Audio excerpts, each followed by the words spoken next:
Hello, my name is Totaro. I'm the founder and CEO of market research firm IntelStor. Welcome to your weekly dose of truth to power.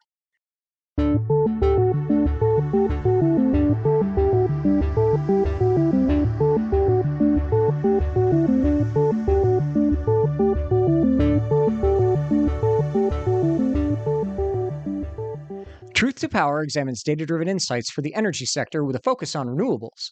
On this week's episode, we're looking at the feed in tariffs, public finance, and capital efficiency of solid biofuels from the IntelStor Future of Renewables report. Folks, this is one you're not going to want to miss, so please stay tuned all the way to the end. The levelized cost of energy for solid biofuels has proven to be challenging when compared to other forms of non renewable power generation. We compare the high and low annual limits, as well as the global average, to the top three non renewable generation sources, including coal, natural gas, and petroleum. Except briefly in 2022 when there was a spike, the average cost of solid biofuels has never gone below the cost of natural gas, and it's barely ever challenged the cost of petroleum and never even once come close to competing with the cost of coal. Due to some of the market limitations already discussed in the past few episodes of Truth to Power, it's unlikely that you would see solid biofuels actually challenging conventional non renewable power generation sources, even at more significant scale.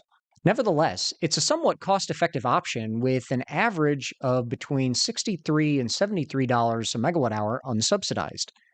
While that may seem like a competitive figure, and it certainly is if you're talking about Europe, keep in mind that onshore wind and solar PV have been less than half that average and have a much better track record for financeability. Feed-in tariffs for solid biofuels have an average range from $89.58 up to $111.71 per megawatt hour, but ranging upwards of $300 per megawatt hour in some countries in the Americas, Asia Pacific, and European regions as well. Such high feed-in tariff prices underscore how the asset owners of solid biofuels are able to achieve profitability, but as noted in the study of solid biofuels cost of energy, the industry would not be as competitive as other renewable energy technologies without such generous support. More recently, generous feed-in tariffs in both the Africa and Middle East and the Americas regions have been eliminated. Prices are now below $150 per megawatt hour across Europe as well as the Asia Pacific regions. Those regions still provide some modest subsidies to support prices, but it's dwindling all the time. The ramp up of public funding for solid biofuels, particularly in the Africa and Middle East region, is somewhat perplexing.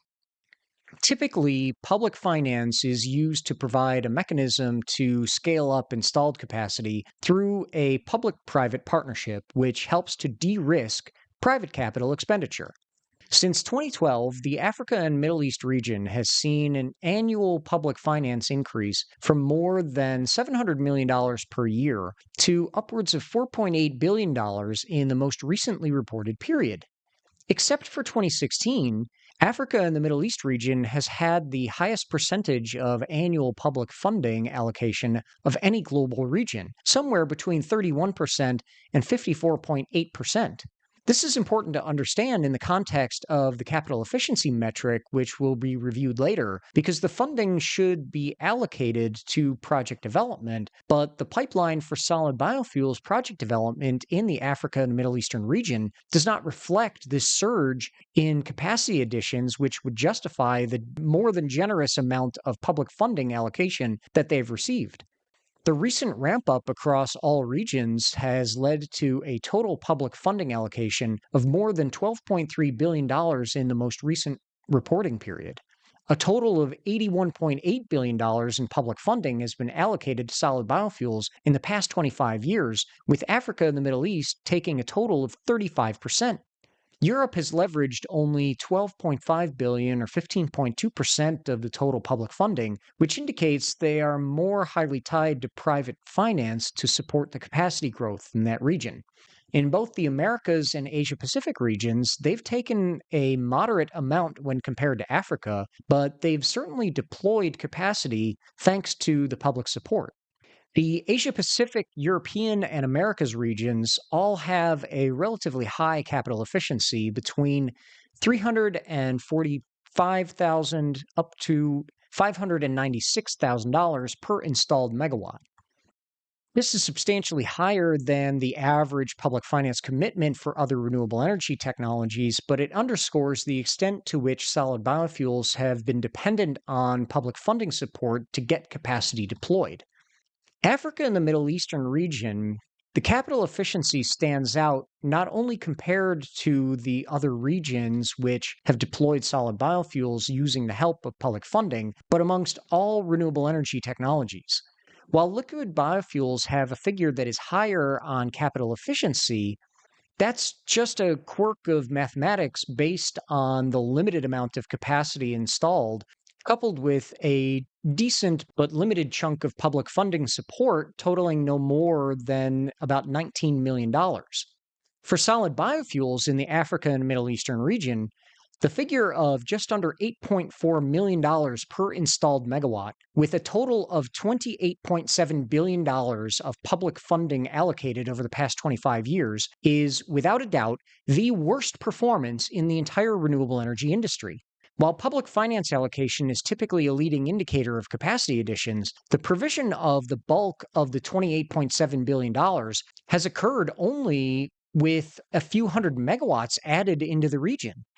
While we can't point directly to gross incompetence or corruption at this time, this discrepancy warrants further investigation to understand how that much public funding could be deployed with so few results.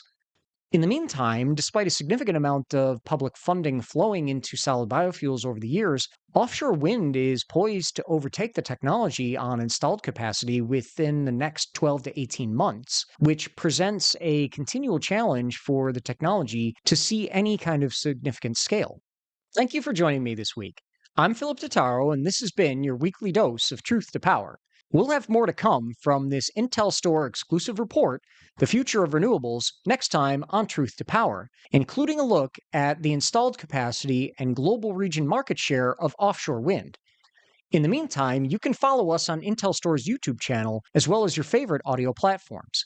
And visit www.intelstor.com to join more than 350,000 subscribers to our renewable energy data solutions. We're adding subscribers faster than ever, so don't miss out. Register today.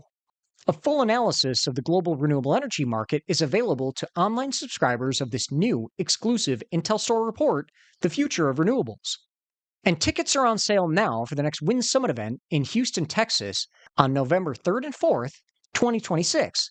Visit www.windsummit.org and join hundreds of your industry colleagues to discuss all the latest trends in O&M. We've got speakers and panelists lined up from companies like NextEra, EDPR, EDF, Panard Energy, ExxonMobil, WEG, and more. So don't miss out. Register today. We hope to see you there.